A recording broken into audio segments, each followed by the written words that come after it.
Hi, I'm Mitch Gallagher. Welcome to the Sweetwater Minute. We are at GearFest 2016, and we have special guests joining us here. We have Matt and Jake and Misha from the band Periphery. Thanks for coming in, guys.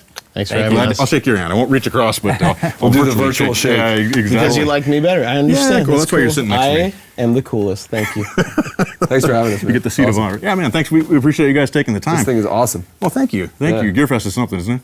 Yeah. It is something. Pretty amazing. Nothing like it. Thousands of people. It's just crazy number. This place is insane. Yeah, I wasn't like Mark has been here. He was here last year, and he kind of told us, and we were all like, yeah, it's big, we get it. And then we got here, and we're like, whoa, this place was designed by musicians who had like, a limitless budget. It seems. Yeah, I don't know about that, but it has everything. There's it's everything. the coolest music store I've ever been to. It pretty much is. Yeah, I come calling work it a every day, music store kind of sells it short. It certainly does. Yeah, but I don't. Yeah.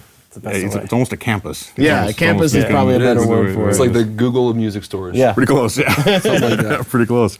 So you guys just did a really cool event here at GearFest. It was part of a D'Addario Live event that you're doing where you guys were playing and answering questions and kind of doing a combination concert and workshop. It was so cool. Yeah, that's something that I think we've talked about internally. We do clinics on our own, and we saw that those were going so well, and that there's a lot of audience interaction. That's kind of the way we do our clinics, and obviously we enjoy playing for people, and that got us kind of thinking, well, what if we try to combine the two? And D'Addario were super receptive to this idea. It seems like because it's a bit strange and no one really quite knows what it is, that we really needed some people who could be like, okay, well, that's actually a pretty cool idea. Maybe we can try to make this work, Right. It happened to fit in perfectly with what Jim and the rest of the educational staff at D'Addario were putting together as far as the D'Addario Live events, where we're going somewhere, we have people, we have students, and we're figuring out ways to educate them kind of creatively and in a very fun way. And I think as we were looking to sort of establish that model for ourselves as a band, they were looking to establish the model as a company, and it just worked out. So it's really exciting. We're a very, very gear-oriented band, so it's really cool to actually come to GearFest, which is known for being for gear. But it's really cool to do that. Yeah, thank you. So were you connected with D'Addario before? Had you been working with them on other things? Oh, yeah. They're actually the only company, we have so many companies we work with, they're the only company that sort of are all-encompassing for Periphery, where every member has some sort of deal with D'Addario. Otherwise, we all kind of have our own respective companies. But I think that's a big reason why they were so receptive to doing that, because they could kind of just, Periphery's their whole purview, basically. Right. It's rare that happens where you have an umbrella company that does work or that offers solutions and products for everybody in the band, which has been what's very cool about it. I don't know if you got if I started with the sticks and the heads with ProMark and Evans, and then the strings and then Planet Waves. I forget exactly. I don't remember it was all exactly, kind of around the same time. Yeah, it was.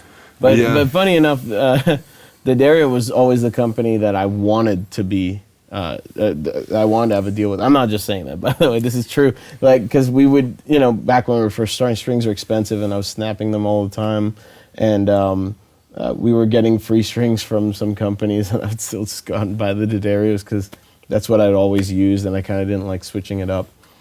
So it's kind of cool to get the company that you always wanted to work with you. Yeah, right. Very cool. Yeah. We had a chance to go check out the whole facility as well over there. And it's kind of like the experience coming here of being amazed at the production and the level of professionalism and just what goes into building that business. And for us, we're all very into business and the gear, as Jake said. So seeing that combined in a way that works is really inspiring to us. And I think it also sort of solidified the want for us to continue working with them because we know they got their shit together. Right. And they're so broad. They cover such a wide range of products for guitars and basses and acoustic guitars and classical guitars and drums and all the other instruments that are associated. It really is amazing. Yeah, very cool. Yeah. So I found it very interesting during your, I'm going to call it a workshop. Sure. That a lot of the questions that the audience was asking you were career-oriented. Questions. How do you survive on the road? And you were talking about how the band is very entrepreneurial, both within the band itself and also as individuals. Could you talk a little bit about that? Sure. Well, I think in general these days, because of the nature and the landscape of the music business, there isn't one clear path to financial success. So I think that bands these days really need to look sort of at what makes them authentic and not just have that be based around the music itself. Obviously, it starts with the music and it ends with the music, but there are so many other things that people have interest in, and I think that if you look to kind of figuring out what else you do that you like, that you can use to connect with the audience on a different level, that really creates all these other potential opportunities and potential revenue streams and ways to connect. So I think that for bands these days, like us, you know, we're very much a part of who I'm talking about. We've just had to sort of look at ourselves and say, okay, obviously the music is we're writing the music that we want to write. It's authentic. We sort of take this position as we write the music that we don't hear elsewhere. So we write the music that we want to hear for ourselves, and we, you know, it's kind of funny, but we'll listen to our own music when we write it because it's what we want to hear. But that's where it starts, and then from there, we all just sort of look to our individual passions, talents, and interests, and sort of have used Periphery as a platform to put those things out there to the world. And I think because of that platform, anything that we do outside of just writing the music and going on tour is connected to Periphery. And I think for bands, that is such a huge opportunity, and it's such a huge way to be able to be in a band without having to have the band be this thing that like is so, it's not a desperate feeling of like, oh, if we don't make it, we're screwed. Mm-hmm.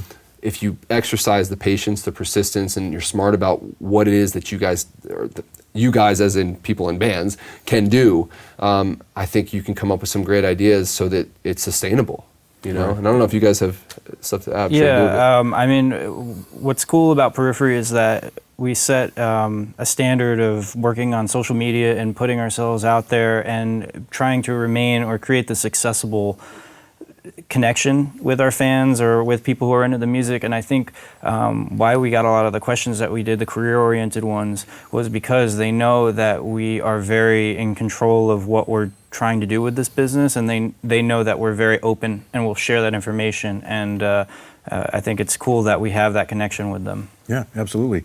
You had said, Jake, that one of the keys of the success of that is trusting everyone in the organization, in particular your bandmates, and how they're going to handle things. Can you elaborate on that a little bit? Yeah, I mean, I said it during the workshop, but you know, I'll say it again. I wouldn't be able to do this without these guys and their ability to, you know, step up and take leadership, but also allow other people to step up and take leadership. And we all rely on each other for that. And you know, I never have to worry that like somebody isn't doing what they're supposed to be doing, and they don't have to worry about that with me. And it's just kind of this understanding that we've developed over the years of being in the band with each other.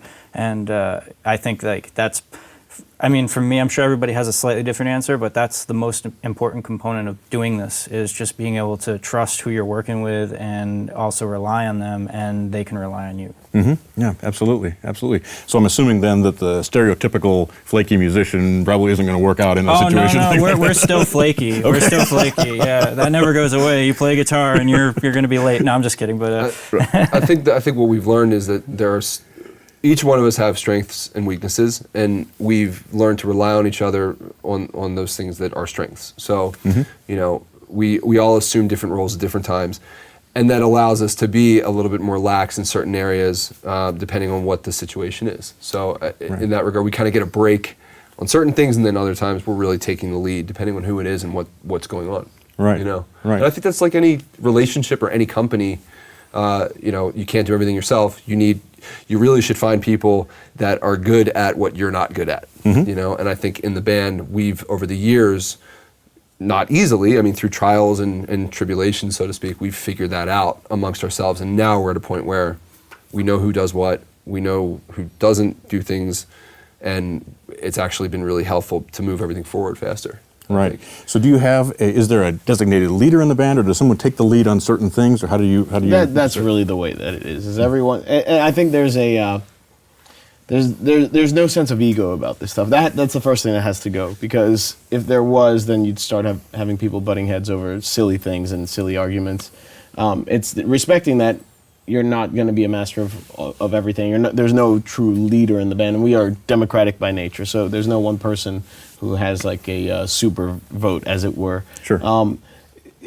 with everyone kind of having their strengths, it's kind of recognizing that and being like, hey, well, then I'll leave it to them and I will focus on this. And everyone else is trusting that. And the trust is the big part. If you lose that, you kind of have nothing. And again, to echo what Matt says, it's just like any relationship, really. Just way more convoluted. Right.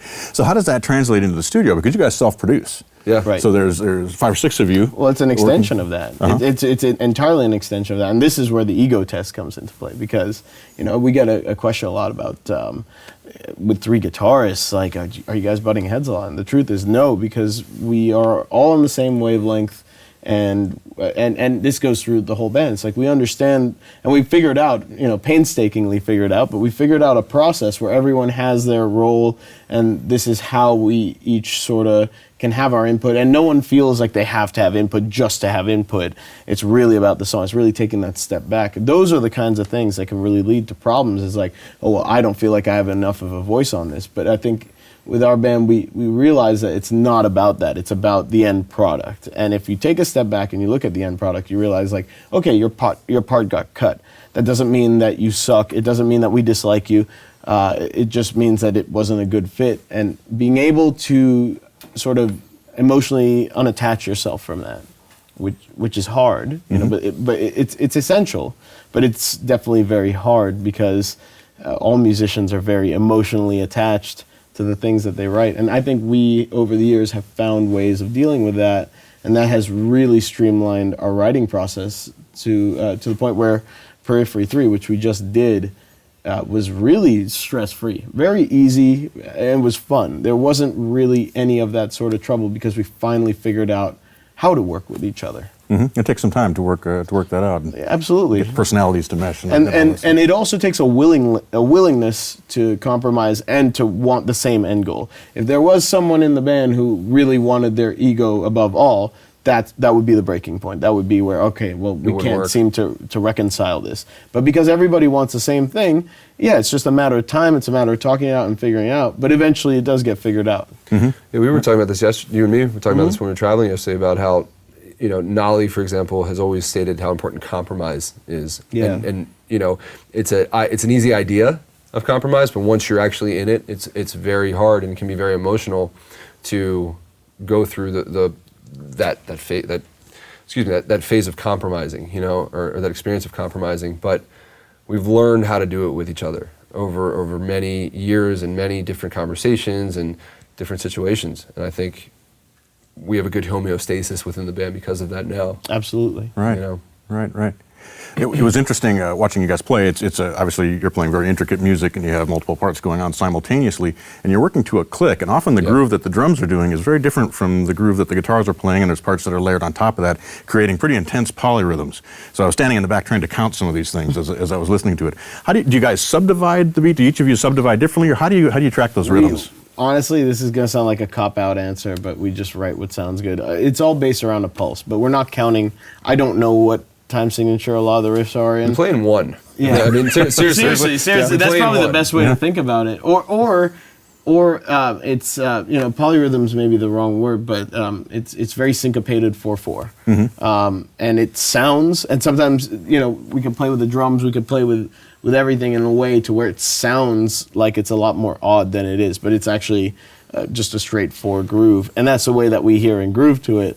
But if you're kind of not looking for the 4, you could hear it as all of these like very sort of convoluted odd time signatures. Yeah, there are different ways to perceive that kind of thing, especially again with multiple parts going on, because you can actually lose the one. Yeah. And feel the pulse kind of floating, which is really cool. It's really cool effect, and you guys are so tight that it works very well. You have to have that accuracy, or it doesn't work. Yeah, I mean that's something that we definitely strive for. But the most important thing is that it's got to have a pulse. There's nothing arbitrary. We've never been like, oh, we need a song in 7, or we need this riff in 7. Like that's not how we operate at all. I think being exposed to progressive music kind of opens the box that you limit yourself to a little bit when you're first starting out, in the sense that things that aren't 4/4 and things that aren't quite on the beat become a lot more natural and make a lot more sense. I'll give a quick example. Like I'm the oldest brother, so, and I have a younger brother, and so I didn't have anyone to show me cool music. I remember the first time I had someone give me an exercise to write something in 5, and I that was just beyond me. I just didn't understand how. But me being a cool older brother, I made sure that my brother got into all sorts of cool music coming up, like Dream Theater and Sixth, and like all these progressive bands. And I noticed that when he was first starting to write, he would very naturally start to write in odd time signatures and not even realize what he was doing. He didn't know about counting it out either. But it just wasn't a limitation of how he was thinking about it, how he was perceiving it. So when he would write something, it's like, oh, well, that's as many notes as it needs. So therefore, that's the riff. Right. And that is probably the best way to think about how we write, is just that's the right amount of notes, or that's the way it needs to sound. Yeah, sure. With 3 guitar players, it's one thing when you're each playing individual parts, but it's another thing when you're playing unison parts. And you guys play some pretty complex lines in unison as well. And one of the interesting things about that is as guitar players, everybody articulates differently. And so I might play a C scale this way, but you play a C scale a different way. Do you guys sit down and say, we're going to finger this way so that the articulations are the same, so that it sounds that tight, or does everybody naturally orient toward their own articulations? I'd say there's certain things where we have leeway, Mm-hmm. but then there's other things where it really needs to be played a certain, with the guitar having the different timbres across the strings, there's certain things that have to be played a certain way, or else it won't. It's not just getting the notes, but it's the intention of how the notes flow and the sound of the positions that are part of the riff. We've actually had to adopt each other's styles. When I first joined the band a long time ago, I didn't really play that style. It was like something that I had to watch Misha very closely and kind of learn how he picked and fretted his notes and everything like that. And then when Mark joined, we had to learn his style, and his style of riffing is like completely alien to us, and we adopted it and kind of incorporated it into our own styles. So it's an ongoing thing, and I think it'll just go on indefinitely because we're all moving in certain directions with our playing, but it's we pay attention to what each other is doing. Right. So when you come in with song ideas, say you come in with a guitar riff, Matt, there's a lot of these the songs that I heard. There's stops and starts, there's silences, there's breaks. So how do you then figure out where the one is and drop your groove underneath that? I really think it just goes with what Misha says.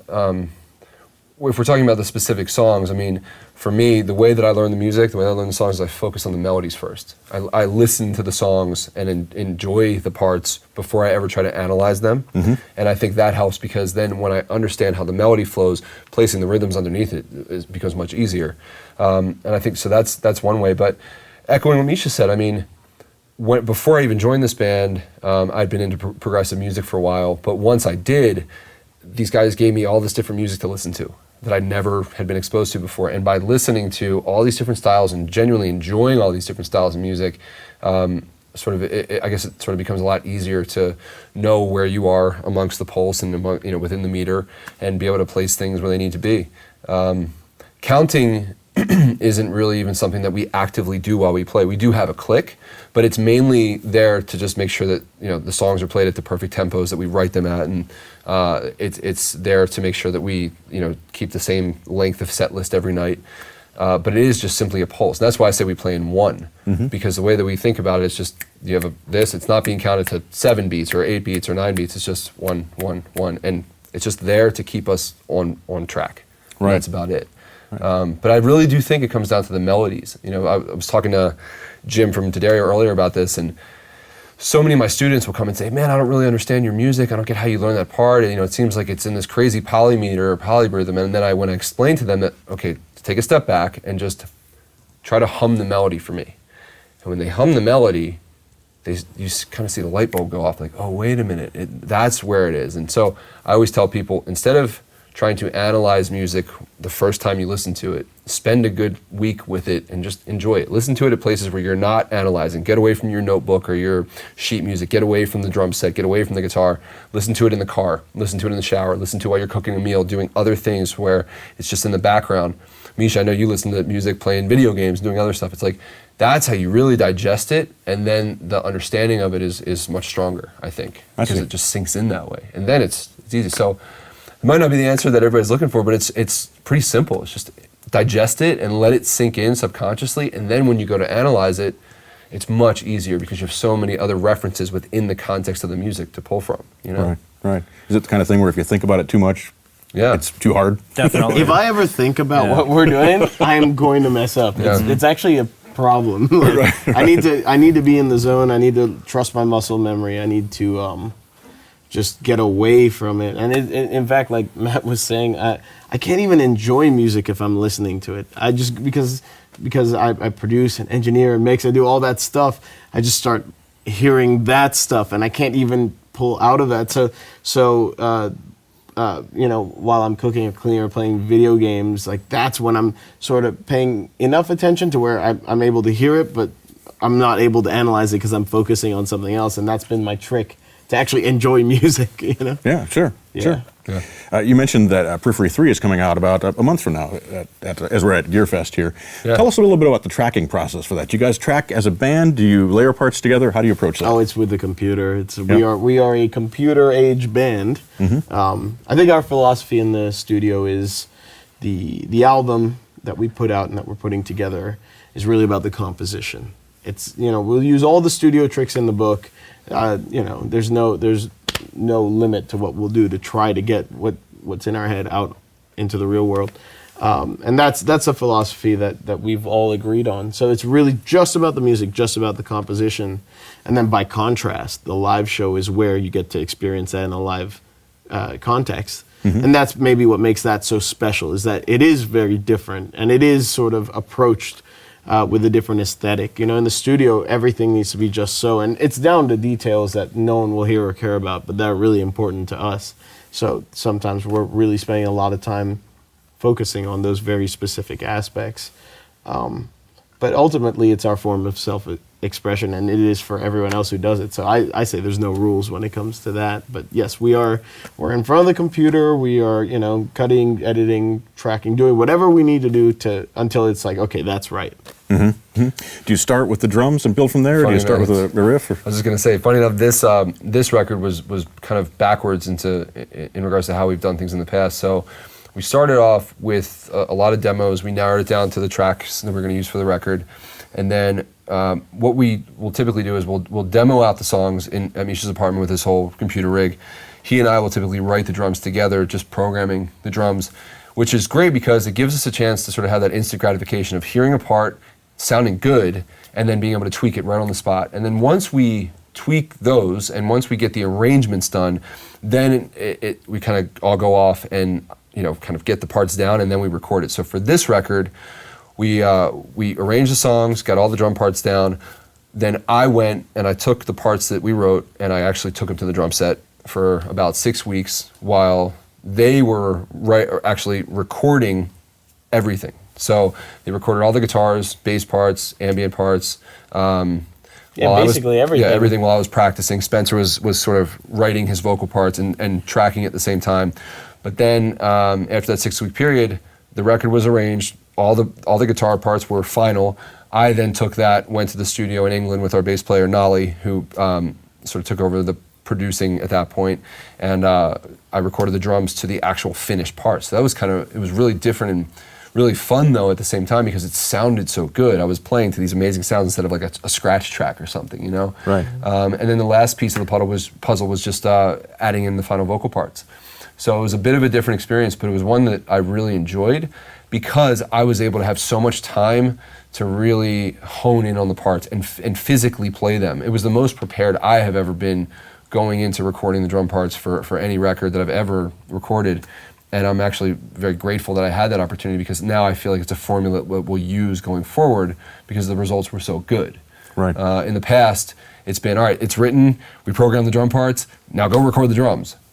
But having that time, because the parts are complex and the songs sort of have the nuances dynamically, it really helped to be able to get the feel down, the muscle memory, build up the chops I needed. And I'm grateful for having it, you know, that way on this record. Yeah, sure. Speaking of building up chops, obviously there's a lot of impressive things about the technique that you guys have. One thing that I found really interesting is how fast you guys downpick. How do you build up that velocity? Adrenaline? Yeah, it's funny that you asked that because we're playing this new song called The Price is Wrong, and we recorded it with all downstrokes, and it's really fast. It's 220. It's really fast to be doing downstrokes, and you know, when I first started, I sat down to, you know, learn everybody's parts, and I was just kind of like, wow, I really need to sit here and play this for hours, otherwise I'm not going to have that tight to where, I'm happy with it. But once we get on stage, I'm just like, I can the just do adrenaline it. kicks Yeah. in and then it works. Yeah. Right. Yeah. Right. Yeah. Right. So is it a kind of thing where all of you build up your technique slowly? Do you start with the track slowed way down and then build them up, or do you make I do. exercises out of them? or- Well, I do. You Yeah. do? Yeah. What I'll do is because that part can be played alt pick, for example. So I'll just do it as far as I can, and then hopefully get further and further. It's a lot harder at practice than it is live. That's all I'll say. There's a lot of stuff that I don't know. Just adrenaline does a lot of wonders. I wish there was a button for it, but Right. but it's there's a lot of stuff that I remember specifically when I was practicing. I was like, man, this is a lot. And we write kind of the music that we want to hear, not necessarily stuff that we can really play that well. And that's always the challenge is, all right, well, now we got to play this live. All right, we got practice. So we practice it a lot. There's a lot of parts I'm like, geez, did we overdo it? Like, did we go too far this time, And then I distinctly have these memories of like mid-tour, when we're on autopilot. Because everything's ingrained and in the muscle memory, and you've just got the show down. And I'll be playing that same part and be like, "Is this slow? Like, is the click?" I've literally gone over to the click to check that the sample rate is correct. 'Cause I'm like, "There's no way this is the correct tempo." That's often the thing that we all say to each other after every show. It's like, man, that song felt really slow. Sounds really slow, right? Yeah. And so these parts that like were so intimidating, all of a sudden feel very comfortable. So yeah, there's a little bit is preparation in advance, but then also it's just kind of just going for it. There's an element of that, and then you just kind of trusting the adrenaline and sort of the everything else, I guess, the X factor to kick in, I guess. Yeah. So how much tour prep is required to get the show ready to go on that first day of the tour? We don't do enough of that. We've been pretty bad about that in the past because we haven't had a place really to practice, but. This is the first time, actually. Yeah. There's quite a bit of logistical stuff that has to happen before we're even able to get into a room and set all the gear up and get the set because we have automated patch changes that change our guitar sounds to Matt's click, and it's this process that we have to kind of. It's not like starting over. We have things that we can pull from that to organize it, but it takes like 2 or 3 days to do just that, and then we finally get into like playing the new material, and then we play the set that we're going to play with the new material in it. So it's like kind of this like build up to it usually takes like a week, 2 weeks if we're lucky to have that. And we all live in different places, so getting everybody together is, as Jake said, it's a logistical challenge initially. And for this next tour that we're doing in August, we're actually sort of re-rigging our whole rig. We're changing a lot of stuff, as far as our method of kind of running everything live. So pretty much starting after this weekend, like we're going to start the tour. We're going to start getting to work. Yeah, so. there's a lot of pre-production work that gets done. But that's not typical. I mean, typically when we're using the standard rig we've been using and we're playing the songs that we're very familiar with, we typically only need 4 or 5 days of practice before we go out on tour, and then the rest happens that first week of tour while we're playing the shows. You get the hang of it then. But we do, we've been talking about this a lot, and this is probably a no-brainer for people, and it's kind of an obvious thing to say, but the more preparation we have and the more we've practiced, especially as of late, the better we feel about the material. We're playing this new song live, and the first time we played it live was at a festival in Austria this past week, and it felt like we've been playing it for months on the road.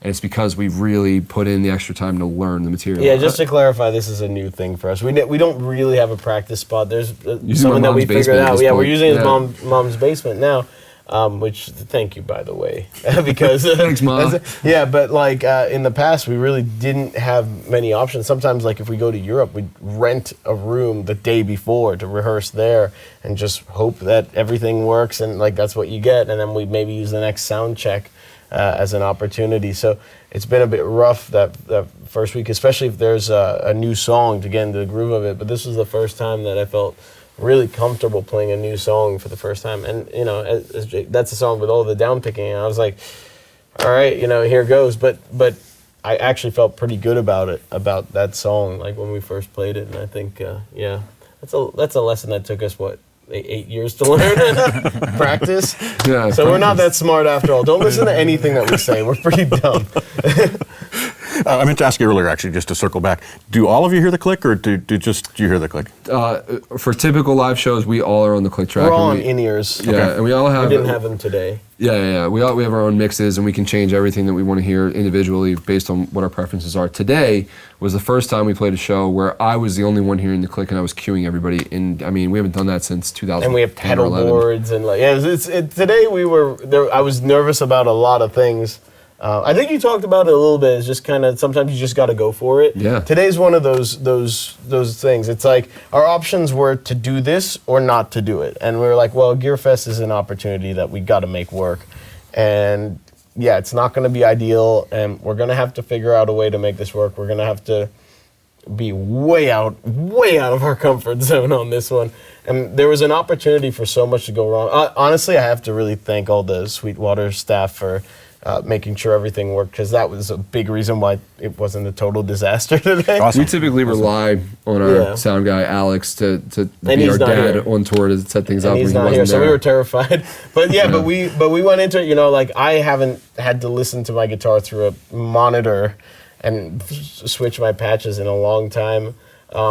But it was fine. It was all fun. It was actually great. really kind of cool. It wasn't very different for me. I was lucky. Yeah, you were lucky. right. Well, it was cool. I actually kind of enjoyed it. I really enjoyed the experience to do that, because like you said, it was like it's been 5 years since we've played like in that like it's way more organic. We have everything else like on our kind of tour. eye opening. It was the nature of the room too. It was very laid back, so we had a chance to sort of say, "Hey guys, we're gonna wing this," and see what they happens, welcomed it, and we even sort of could change the set last minute. We sort of swapped songs as we started playing. The set list we played is let's play way different from what we were talking about even this morning. Well, you guys were very relaxed. It came off great, and I think you really connected with the audience as well. I think we just like being on stage with each other. Yeah, I think it's just there's a general vibe, and honestly, our fans and the people who come see us are so nice, and that it just creates generally a really comfortable place to be. So it's easy to relax. It comes across that you guys are having a good time with Oh, us. So that's sweet. very cool. Thanks. Well, thank you guys for coming in. We appreciate you taking the time. I know you flew in, you said, from the UK last night. Yeah. You guys are a little wiped out, I'm sure, after Boy, making my that arms are trip. tired.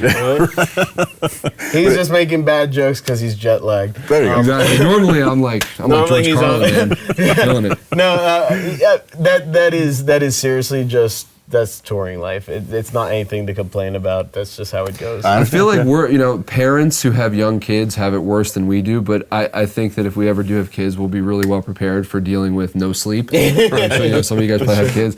But yeah, I mean, we've learned to function on very little sleep, and we really do rely on each other to sort of give each other that push that's needed when we need to deliver. And I think that is part of the camaraderie that we have, which is why we enjoy playing on stage. We enjoy the energy we get from our fans. And again, this whole experience was fantastic just because of the place, the crew.